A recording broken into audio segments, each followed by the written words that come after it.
नमस्कार शेतकरी बांधवांनो, तुमच्यासाठी एक मोठी आणि महत्त्वाची बातमी समोर आली आहे. पुण्यश्लोक अहिल्यादेवी होळकर शेतकरी कर्जमुक्ती योजना 2026 अंतर्गत सरकारने नवीन निधी वितरणाला मंजुरी दिली आहे.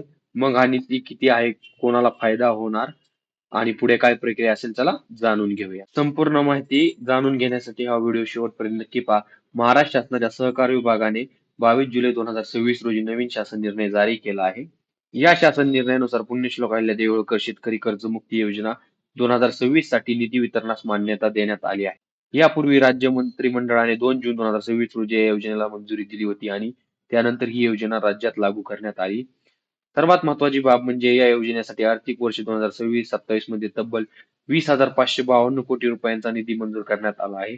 आता या मंजूर निधीपैकी 1 कोटी रुपयांचा निधी वितरित करण्यास शासनाने मान्यता दिली आहे.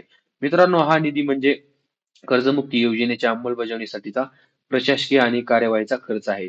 यामुळे योजना प्रत्यक्षात राबविण्यासाठी प्रक्रिया अधिक वेगाने पुढे जाईल.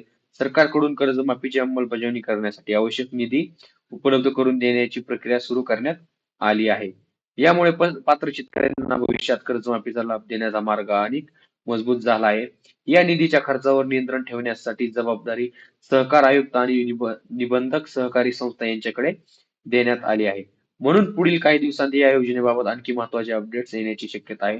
तर शेतकरी बांधवांनो, पुण्यश्लोक अहिल्यादेवी होळकर कर्जमुक्ती योजना 2026 अंतर्गत सरकारने निधी वितरणास मंजुरी दिली असून योजनेच्या अंमलबजावणीकडे आणखी एक मोठे पाऊल टाकले आहे. या निर्णयाबद्दल तुमचे काय मत आहे? कमेंटमध्ये नक्की सांगा आणि व्हिडिओ आवडला असेल तर लाईक, शेअर करा आणि अशाच सरकारी योजना व जी आर अपडेटसाठी चॅनलला सबस्क्राईब करायला विसरू नका. धन्यवाद.